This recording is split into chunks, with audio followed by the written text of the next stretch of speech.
مسائل ہم نے بیان کیا۔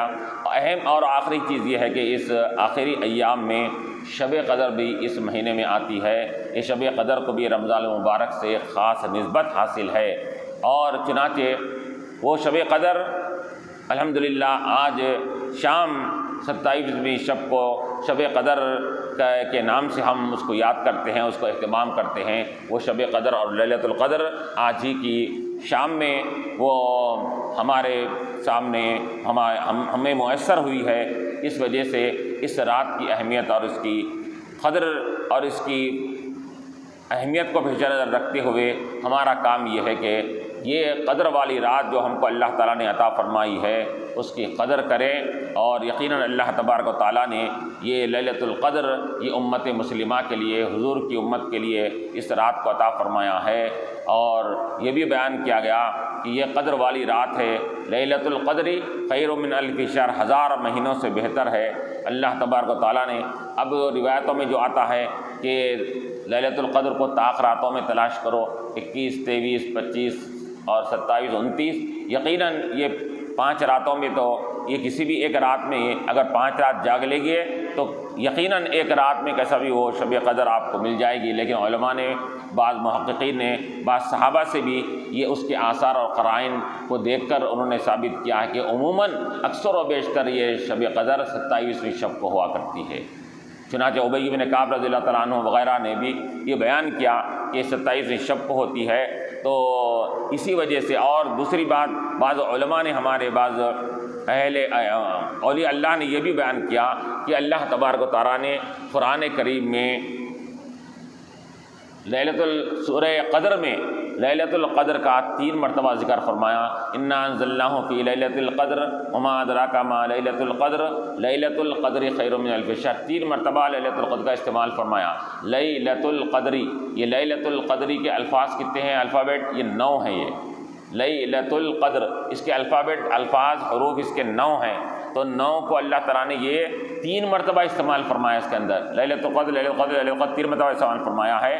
تو یہ 9 کو اگر 3 میں ہم انٹو ضرب کریں، اگر تو 9 کو 3 سے ضرب کریں تو کیا نکلتا ہے؟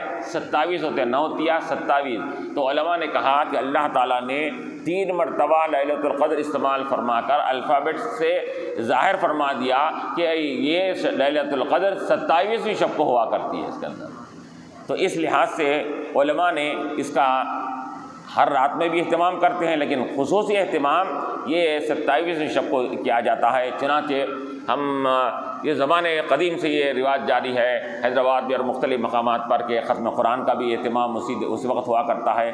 جو تراویح میں جو نماز 1.25 پارہ پڑھا جاتا ہے اس کا ختم قرآن بھی 27ویں شب کو ہوا کرتا ہے، اور زیادہ جوش و خروش کے ساتھ جو اہتمام کرتے ہیں وہ شب قدر کا، وہ 27ویں شب کو اسی وجہ سے کیا جاتا ہے کہ اکثر لوگوں کی رائے اس میں یہ ہے کہ 27ویں شب کو ہے۔ یقیناً یہ رات، یہ قدر کے معنی کیا ہوتے ہیں؟ قدر کے معنی آتے ہیں قدر و منزلت والی اور اہمیت والی۔ تو چونکہ یہ رات بھی قدر و منزلت والی ہے، اس وجہ سے اس کو قدر والی رات کہا جاتا ہے۔ اور یہ ایک روایت میں یہ بھی آتا ہے کہ قدر کے معنی علماء نے فرمایا کہ تنگی کے بھی آتے ہیں، کہ کسی چیز کا تنگ ہو جانے کے لیے بھی قدر بولتے ہیں۔ تو لیلۃ القدر کے معنی تنگی والی رات، تو کیا تنگی والی رات ہے؟ تو علماء نے کہا کہ اللہ تبارک و تعالیٰ آج کی رات آسمانی دنیا سے اتنے فرشتوں کو نازل فرماتا ہے کہ یہ روئے زمین، پوری زمین یہ اپنی تنگ دامنی کی شکایت کرتی ہے۔ تنگ دامنی کی شکایت ہے کہ تمام روئے زمین یہ فرشتوں کی تعداد کی وجہ سے تنگ پڑ جاتی ہے، اس وجہ سے اس کو لیلۃ القدر تنگی والی رات کہا گیا۔ یعنی کہ اتنی کثرت سے فرشتوں کی آمد ہوتی ہے کہ زمین بھی ان کے لیے ناکافی ہوتی ہے۔ تو اس کو لیلۃ القدر اس وجہ سے کہا گیا ہے۔ اور پھر اللہ تبارک و تعالیٰ نے اس رات کو یہ فضیلت جو بخشا ہے، وہ اصل اہم وجہ اس کی یہی ہے کہ اس رات کے اندر کیوں اس کو فضیلت دی گئی؟ قرآن کا نزول ہوا ہے اس کے اندر۔ انا انزلناہ فی لیلۃ القدر کہہ کر اللہ نے اس کو ابتدائی میں فرمایا کہ ہم نے اس کو قرآن کریم کو قدر والی رات میں نازل فرمایا۔ تو اللہ تعالیٰ نے قرآن کے نزول کی وجہ سے اس شب کو 1000 مہینوں سے افضل قرار دیا۔ تو یاد رکھیے کہ ایک رات کو جب نزول قرآن سے نسبت ہو جا رہی ہے، قرآن کے نازل ہونے سے اس رات کو نسبت ہو جاتی ہے تو اللہ تبارک و تعالیٰ اس رات کو ہزار مہینوں سے بہتر قرار دے رہا ہے۔ تو جب جس رات کو نسبت ہو رہی ہے، نسبت والی شے ہزار مہینوں سے بہتر ہے، تو پھر اس قرآن کی اہمیت کا کیا اندازہ لگایا جا سکتا ہے؟ اس قرآن کی فضیلت کا کون اندازہ کر سکتے ہیں کہ قرآن کے صرف نازل ہونے کی وجہ سے اللہ نے اس رات کو ہزار مہینوں سے بہتر قرار دے دیا، تو پھر قرآن کی کیا اہمیت ہوگی؟ قرآن یہ ایسی نعمت اللہ تعالیٰ نے ہم کو عطا فرمایا ہے کہ یہ قرآن تمام آسمانی کتابوں کی اس سردار اور افضل الکتب بھی ہے، تمام کتابوں میں سب سے اہمیت رکھنے والی کتاب بھی ہے۔ اللہ تبارک و تعالیٰ نے اس قرآن کریم کو یہ امت مسلمہ کے لیے، یہ ہمارے آقا علیہ الصلوۃ والسلام کے اوپر نازل فرمایا۔ یہ قرآن یہ ایسی ایک نعمت ہے، ایسی نعمت غیر مترقبہ ہے کہ اس نعمت کا کیا مثل یا اس نعمت کا کوئی بدل کوئی تمام مخلوقات مل کر بھی نہیں کر سکتے۔ پورے مخلوقات ایک جگہ ہو جائیں اور ایک طرف قرآن کو رکھا جائے تو قرآن کی اہمیت اپنی جگہ مسلم اور اوپر رہے گی، کیونکہ قرآن اللہ کا کلام ہے، اللہ کی صفت ہے، اور اللہ کی ذات اور صفات کا کوئی مخلوق مقابلہ نہیں کر سکتی۔ تو جو یہ کلام بھی اللہ کی صفت ہے تو قرآن کریم بھی اللہ کی صفت ہونے کی وجہ سے اس کا کوئی مخلوق، اس کا کوئی مقابل یا اس کا مثل پیش نہیں کر سکتی، اور اس کی اہمیت اور اس کی افضلیت کو کوئی اور دوسری مخلوق حاصل نہیں کر سکتی۔ یہ قرآن کریم کو اللہ تعالیٰ نے ہمارے لیے اتارا، نازل فرمایا ہے۔ یہ کیوں اتارا گیا ہے؟ یہ اس وجہ سے اتارا گیا ہے تاکہ اس کی تعلیمات سے وابستہ ہو جائیں، اس کے بتائے ہوئے طریقے پر ہم یہ زندگی کو گزاریں، اور یہ جب تک کہ ہم قرآن کریم سے وابستہ نہ ہو جائیں گے، قرآن کریم سے اپنے آپ کو جوڑ نہ لیں گے، جب تک ہم کو ہدایت حاصل نہیں ہو سکتی، کیونکہ یہ ہدایت کا ملنے کے لیے سب سے پہلے سورس آف ہدایت کا جو ذریعہ ہے وہ سب سے پہلے قرآن کریم ہے، پھر اس کے بعد حدیث شریف ہے۔ تو یہ سب سے پہلا ذریعہ قرآن کریم ہے۔ انسان بغیر قرآن کی تعلیمات کو حاصل کیے کہ بغیر قرآن کو سمجھائے کہ وہ ہدایت حاصل نہیں کر سکتا، تو معلوم کیا ہوا؟ یہ قرآن ہم کو دنیا میں ہدایت بھی دے رہی ہے، ہدایت کا راستہ بتاتی ہے، اور پھر یہ قرآن کریم وہ کلام ہے کہ روایتوں میں کیا آتا ہے کہ اگر کسی کا دل کو اگر زنگ لگ جائے تو حضور پاک علیہ الصلوۃ والسلام نے فرمایا تم قرآن کی تلاوت کرو، تمہارے دل کا زنگ دور ہو جائے گا۔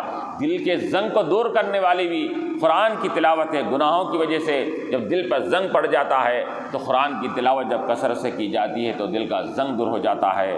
تو ہدایت بھی اسی سے ملتی ہے، دلوں کا جلا اور روشنی بھی اسی سے مل رہی ہے، اور کثرت سے جو قرآن کی تلاوت کرتا ہے تو قبر میں اللہ تعالیٰ روشنی اور نور بھی عطا فرماتا ہے۔ یہ قرآن کریم ہم کو دنیا میں بھی ہدایت بن کر کام آ رہا ہے، ہمارے لیے یہ روشنی بن کر کام آ رہا ہے۔ یہ قرآن کریم ہمارے لیے دلوں کی جلا بن کر، دلوں کی صفائی اور روشنی بن کر بھی کام آ رہا ہے، اور پھر قبر میں بھی جانے کے بعد یہی قرآن کریم ہمارے لیے جو کثرت سے قرآن پڑھتے ہیں، سورہ ملک کی جو تلاوت کثرت سے کرتا ہے، روایت میں آتا ہے قبر میں اللہ تعالیٰ اس کی قبر کو منور فرما دیں گے، روشن فرمائیں گے۔ تو یہ قرآن کریم وہ دولت ہے، وہ نعمت ہے کہ قبر میں بھی روشنی مل رہی ہے۔ پھر یہی نہیں بلکہ اس کا ساتھ قرآن کا ہم کو دنیا سے لے کر آخرت تک، جنت میں جانے تک اس کو ہم کو ساتھ دے رہا ہے۔ جب ہم قیامت کے میدان میں پہنچیں گے وہاں نفس نفسی کا عالم ہوگا، کوئی کسی کے شفاعت کرنے والا نہیں رہے گا، لیکن ایسے موقع پر چند لوگ جو شفاعت کرنے والے ہوں گے ان میں سے قرآن کریم بھی یہ اپنے پڑھنے والے اور اس پر عمل کرنے والے کی شفاعت فرمانے والا ہوگا۔ تو یہ قرآن کریم دنیا میں ہدایت اور دلوں کی جلا، خبر کی روشنی، آخرت میں شفاعت دلانے والی، ہر اعتبار سے یہ ہم کو کام آنے والا ہے۔ یہ ایسا مقدس کلام اللہ تبارک و تعالیٰ نے ہمارے لیے نازل فرمایا ہے۔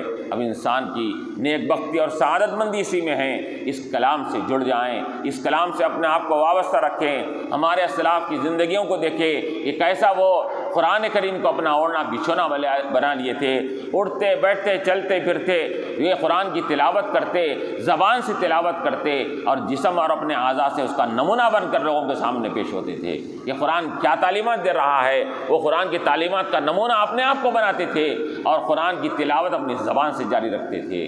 ایسا قرآن سے انہوں نے اپنے آپ کو وابستہ کر لیا تھا۔ آج اہمیت والی رات ہے، قدر والی رات ہے۔ اس رات میں جہاں قرآن کا نزول ہوا ہے، اس رات کو ہزار مہینوں سے افضل قرار دیا گیا ہے۔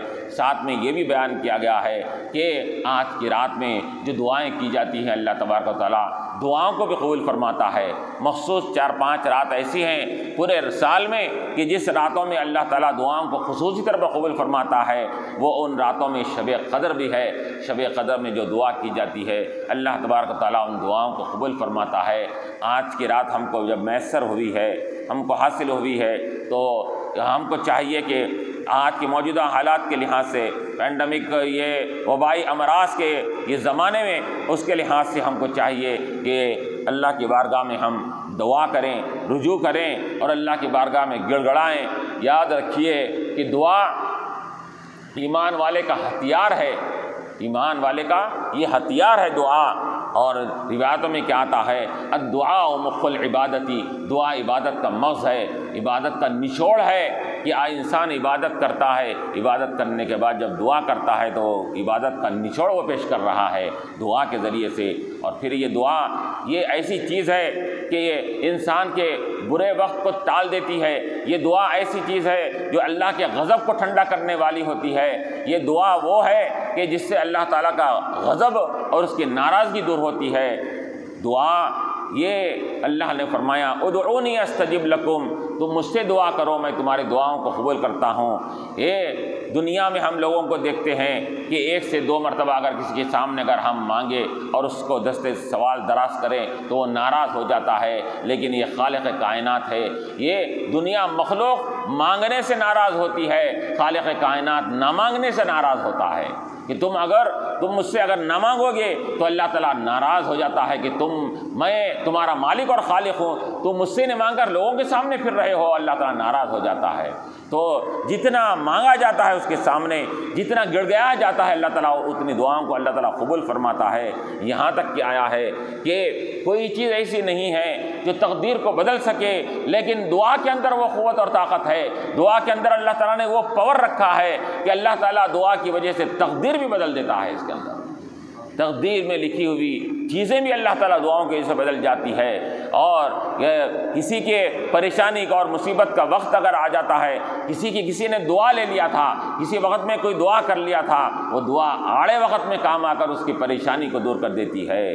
تو یہ آج کی مقدس رات میں ہم کو چاہیے کہ جب ہم قرآن سے وابستہ ہو جائیں، اس کے ساتھ ساتھ ہم کو چاہیے کہ آج کی راہ میں ہم کو جب موقع ملا ہے تو کثرت سے اس کی بارگاہ میں گڑ گڑائیں، دعائیں کریں، اور دعائیں کر کے امت مسلمہ کی جو یہ زبون حالت ہو گئی ہے اس کے تعلق سے بھی، اور پھر مسلمانوں کی ہدایت کے لیے بھی دعا کریں، مسلمانوں کی یہ راہ راست پر آنے کے لیے بھی دعا کریں، اور اس کے ساتھ ساتھ یہ جو وبائی امراض پھیلے ہوئے ہیں وہ وبائی امراض کی نجات کے لیے، عافیت کے لیے، اس کے دفع ہونے کے لیے اللہ تعالیٰ کی بارگاہ میں دعا کریں تو یقیناً گڑ گڑائیں گے تو آج کی مقبولیت اور قبولیت والی سعادت اگر ہم کو حاصل ہو جائے گی تو یقیناً امید ہے اللہ تبارک و تعالیٰ سے کہ ان دعاؤں کی وجہ سے، اس مقدس رات کی وجہ سے اور اس مقدس رات میں دعاؤں کی وجہ سے ہمارے حالات تبدیل ہو جا کر ہماری زندگیوں میں امن و امان اور سکون آ جائے گا انشاءاللہ۔